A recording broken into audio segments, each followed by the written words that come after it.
नमस्कार दोस्तों, आशुतोष को तो आप लोग जानते ही होंगे। ये महोदय अभी पत्रकार कम और कांग्रेस के अघोषित प्रवक्ता ज़्यादा लगते हैं। पहले आम आदमी पार्टी में काम करते थे, अब न्यूज़ चैनलों के डिबेट में बैठकर खास तक आज तक पे बैठ के बीजेपी को खूब बुराई करते हैं।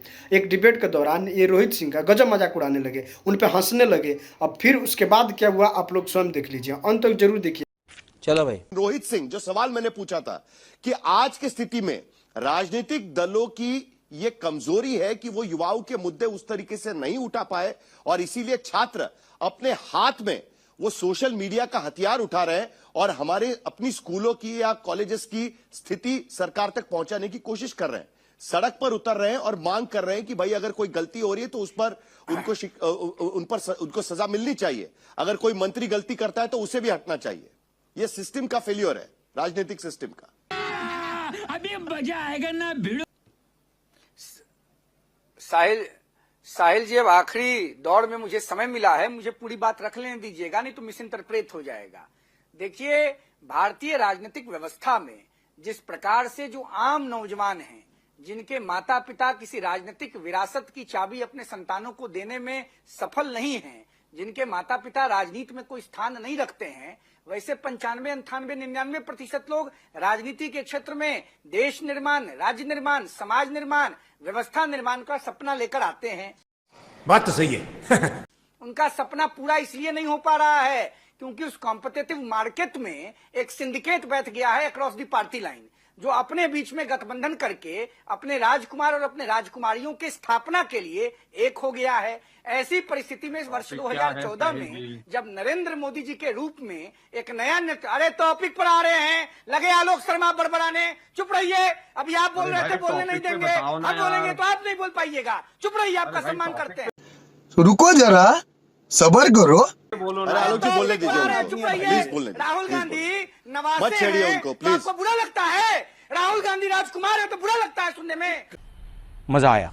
कहाँ से ये आदमी आया हुआ है तो बात करते हैं, कहाँ से इसको लेके आते हैं? ये भाजपा का प्लांटेड आदमी है, मीडिया सपोर्ट करता है इसको। साहिल जी सुनिए, और आप अरे क्या रोहित सिंह, आप बोलिए, आपको छेड़ रहे, आप ध्यान मत दीजिए, आप बोलिए, आपकी बात रखिएगा। देश के आम नौजवानों की बात करते हैं तो प्लांटेड हैं। मूल मुद्दा पर आइए।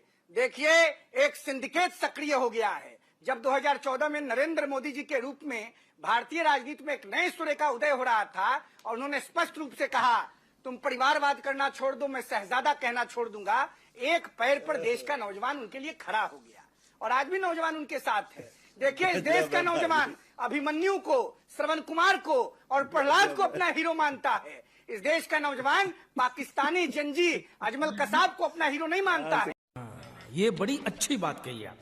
राहुल गांधी और संपूर्ण विपक्ष कसाब जैसे जंजी को भारतीय समाज में हीरो बनाना चाहते हैं, जो कभी स्वीकार नहीं होगा। और लेकिन देश रोहित के सिंह मंत्री जी, अगर विद्यार्थियों के साथ संवाद स्थापित करके, लेकिन रोहित सिंह जी, जी वो जिनको भी हीरो मानता हो, रोहित सिंह जी, वो जिनको भी हीरो मानता हो, हर किसी का अपना हीरो होता है। नहीं, हर किसी का अपना हीरो होता है। मैं जेनजी का हीरो कौन है उस डिबेट में नहीं जाना चाहता। मेरे ख्याल से जेनजी का कोई हीरो नहीं होता है। जेनजी अपने मुद्दे पर बात करता है और उसे कोई पड़ी नहीं है कि कौन नेता कितना बड़ा है। वो अपने सवाल सीधे सीधे पूछ लेता है। हमारी पीढ़ी में शायद 10 बार सोचेंगे कि भाई किसको क्या पूछना है, लेकिन वो इसकी मर्यादा नहीं रखता है। उसे अगर लगता है कि दिक्कत है तो सवाल पूछ लेता है। मेरा सवाल आपसे यह है कि आज की स्थिति में जेनजी जो सड़क पर नजर आ रहा है, वो क्यों नजर आ रहा है? अगर इतनी बड़े पैमाने पर उन्होंने नेतृत्व को मान लिया था, तो ऐसी कौन सी समस्या है जेनजी को कि वो सड़क पर उतरकर कह रहा है कि भाई कुछ चीजें अभी भी ठीक नहीं हुई है, उस पर काम करना जरूरी है? ये क्यों हो रहा है? Good question.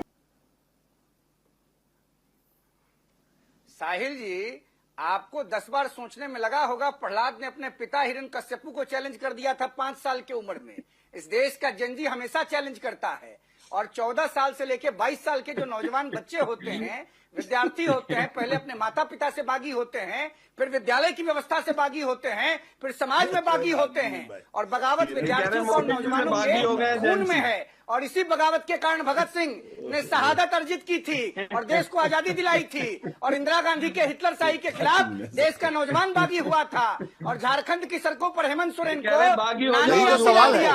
केरल में तो विद्यार्थियों वही की बगावत संख्या आपको आज नहीं नजर आ रही है। केरल वही में समस्या बगावत दिख आपको रहा आज है। नहीं नजर आ रही ये है। कांग्रेस वही के बगावत आपको आज नहीं नजर आ रही है। ये कांग्रेस छात्र युवा संघर्ष कभी वाहिनी की जो बगावत और थी, अरविंद वो केजरीवाल बगावत के आपको आज नहीं नजर आ रही ठगे हुए है। दरबारी कभी अब बोल तो रहा हूं, सुनिए तो। ये कांग्रेस साहिल के जी, 10 दरबारी सेकंड कवि दीजिएगा। और अरविंद केजरीवाल के निष्कासित कवि, ठीक है, चलिए, ये हो गया। दोनों जो हंसी ठिठोली कर रहे हैं, साहिल जी ये बागी लेकिन बागी असलियत बनाने में- के लिए, उकसाने के लिए लोगों को आज तक पे बैठे हैं। दुर्भाग्यपूर्ण है ऐसे व्यक्ति को नहीं, ठीक है, बैठाना। लेकिन कॉमेडी लेकिन शो है इसमें भाई। जरा राजनीति भी देखनी होगी। फुल कॉमेडी शो है। रुको जरा, सबर करो। मोदी जी के नहीं भाई, ठीक है, एक मिनट, एक मिनट, जरा एक चीज पर मुझे सभी से जवाब चाहिए। एक चीज पर मुझे सभी से जवाब चाहिए। बात तो सही है। राजनीतिक पार्टियों पर युवाओं का भरोसा खत्म होता जा रहा है। युवाओं की भाषा समझने के लिए रील्स की भाषा का इस्तेमाल किया जा रहा है।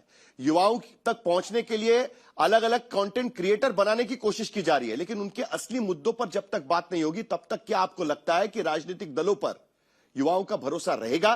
क्या जेनजी का भरोसा रहेगा? Good question, you are a good question. देखिए साहिल, आपके सवाल के दो जवाब हैं। पहला जवाब तो इसी बात को लेकर यह है कि क्या ये सरकार अपने मंत्रियों को यूनिवर्सिटीज में भेजती अगर जंतर मंतर पर इतनी बड़ी संख्या में छात्र इकट्ठा होते तो? इसका मतलब क्या है कि चाहे जंतर मंतर हो, चाहे आपके हमीरपुर हो या फतेहपुर हो या कन्नौज हो, जिस तरीके से छात्र सड़कों पर उतरे हैं, इसने इस सरकार को बुरी तरीके से अंदर से हिला दिया है और इनको अपने नीचे की जमीन पूरी तरीके से खिसकती हुई साफ दिखाई पड़ रही है। कुछ भी ये असली कारण है और इसका जवाब सरकार बड़े पैमाने पर शिक्षा रिफॉर्म ना करके, बल्कि उसको लगता है कि पीआर एक्सरसाइज करके हम जरूर उसकी कमी पूरा कर लेंगे। ये होने वाला नहीं है, क्योंकि आपको अपना शिक्षा मंत्री इसलिए नहीं गंवाना पड़ गया, इस्तीफा दिलाना पड़ गया क्योंकि आप जो पीआर एक्सरसाइज कर रहे थे, इसलिए गंवाना पड़ा क्योंकि आप शिक्षा के मामले में छात्रों की नजर में बुरी तरीके से असफल हैं। पेपर लीक हो रहे हैं, एक नहीं सैकड़ों की संख्या में पेपर लीक हो रहे हैं। और जो आपने 2 करोड़ नौकरियों की बात की थी, वो नौकरियां आज की तारीख में गायब है। मैन्युफैक्चरिंग सेक्टर आपका बुरी तरीके से बैठा हुआ है।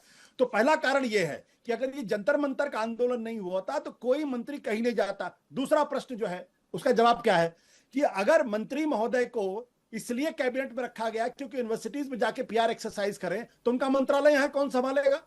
कौन उनका मंत्रालय देखेगा यहां बैठ के? ये मंत्री का काम है। तो ये जिसे कहते हैं ना कि डिस्प्लेस्ड फोकस है इस सरकार का।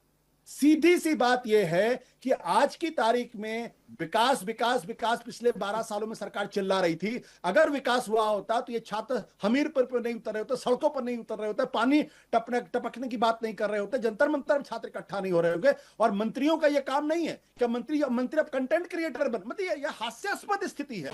अच्छा, लेकिन आशुतोष, ये असर तो सभी राजनीतिक पार्टियों पर पड़ा है।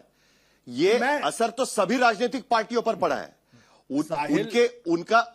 उनको अपने जी साहिल, देखिए इंपॉर्टेंट बात क्या है भाई, केंद्र में सरकार किसकी? नरेंद्र मोदी की सरकार है। कितने साल से सरकार है? 12 साल से सरकार है। राज्यों के अंदर किसकी सरकार है? 22 राज्यों में बीजेपी। तो छात्र किससे नाराज है? क्या वो राहुल गांधी से नाराज है? क्या वो अखिलेश यादव से नाराज है? क्या वो मायावती से नाराज है? अरे भाई सीधे वो पॉलिटिकल पार्टियों से भी नाराज है। सरकार से नाराज है, वो तो सड़क पर उतरने से समझ में ही आ रहा है। लेकिन राजनीतिक पार्टियां उनकी आवाज सुनने को तैयार नहीं है। ये भी बात यहां पर नजर आ रही है। दूसरी बात जो मुझे आपसे पूछनी है, देखिए, डेविल्स एडवोकेट, क्या आज की स्थिति में ये कैच 20 सिचुएशन नहीं है सरकार के लिए कि अगर सरकार छात्रों से बातचीत नहीं करती तब भी हम ये शायद कहते कि भाई ये तो सरकार अपने दिल्ली में लुटिन्स में बैठी हुई है और छात्रों से बात नहीं कर रही है। अगर वो यूनिवर्सिटी जाती है तब भी आप सवाल उठा रहे हैं कि भाई यूनिवर्सिटी में जाके अपना समय क्यों बर्बाद कर रहे हैं, उससे अच्छा पॉलिसी बना दीजिएगा। तो दोनों तरफ से सरकार पर सवाल उठ रहा है ना इस पर। साहिल देखिए, अगर आप सरकार में है तो सरकार से सवाल ही पूछे जाएंगे ना। अगर नाराजगी है तो इसलिए क्योंकि सरकार उनको उन छात्रों की अपेक्षाओं को, आकांक्षाओं को, इच्छाओं को पूरा नहीं कर रही। सीधी सी बात है ना भाई। कल राहुल गांधी के साथ भाई मनमोहन सिंह की सरकार थी, नहीं उन्होंने काम किया, लोगों ने भगा दिया उनको, 44 पे आ गए, कांग्रेस पे ही अटक गई। ये बात भारतीय जनता पार्टी को समझ में आ गया। लेकिन दिक्कत वाली बात क्या है? दिक्कत इस बात को लेकर यह है कि आप जहां आपको सर्जरी करने की जरूरत है वहां आप बैंडेड लगाने की कोशिश करें, और यह इस सरकार के विजन की सबसे बड़ी खामी है। आज की तारीख में छात्रों के शिक्षा रिफॉर्म में आमूल चूल परिवर्तन करने की जरूरत है। आप ये बताइए कि अगले 6 साल के अंदर एक रोड मैप बनाइए। हम ये शिक्षा के लिए 3 कदम उठाने वाले, हम प्राइवेटाइजेशन को रोकने वाले हैं, हम शिक्षा का यूनिवर्सलाइजेशन करना चाहते हैं, हम शिक्षा का स्टैंडर्डाइजेशन करना चाहते हैं, हम शिक्षा को जॉब से जोड़ना चाहते हैं, हम शिक्षा को इंडस्ट्री से जोड़ना चाहते हैं, हम ये कोचिंग एक बात तो मैं आराम से कह सकता हूं, आशुतोष जी, जितना मैंने देखा हुआ है, सरकार किसी की भी आए, शिक्षा का प्राइवेटाइजेशन रुकने वाला है नहीं, क्योंकि वो प्राइवेटाइजेशन के जरिए ही बड़ी बड़ी राजनीति चलती है। ये तो आपने भी देखा हुआ है। ये बड़ी अच्छी बात कही आप। ये बात तो हमें अभी समझ लेनी चाहिए कि शिक्षा का प्राइवेटाइजेशन तो सालों से चल रहा है आज की स्थिति में, और वो किसी एक पार्टी की देन नहीं है। साहिल, ये जो शिक्षा का प्राइवेटाइजेशन है, ये कोचिंग इंस्टीट्यूट, ट्यूशन जो चल रहे हैं, ये दरअसल बेसिकली दलितों और पिछड़ों और जो कमजोर तबका है उसको शिक्षा से दूर करने की एक साजिश है। मैं साफ तौर पे कहता हूं भाई, कौन गरीब का बच्चा जो 10,000 कमाता है, 20,000 कमाता है, वो कहां कोचिंग इंस्टीट्यूट में किसी बच्चे को रख पाएगा, कहां प्राइवेट इंस्टीट्यूट में रख पाएगा जहां 1 लाख 1.5 लाख की सैलरी, सही बात है, फीस है। सबसे ज्यादा प्राइवेट इंस्टीट्यूशन और जिसकी शुरुआत जहां पर हुई है वो कर्नाटक और महाराष्ट्र जैसे राज्य है, और वो 80 के दशक में यहां पर शुरुआत हुई थी। बिल्कुल सही है, इसलिए मैं कह रहा हूं गरीब बच्चों को शिक्षा से दूर रखने में प्राइवेटाइजेशन की बात होती है, बात तो सही है, लेकिन वो कर्नाटक और महाराष्ट्र में खत्म, bye bye, tata, good bye.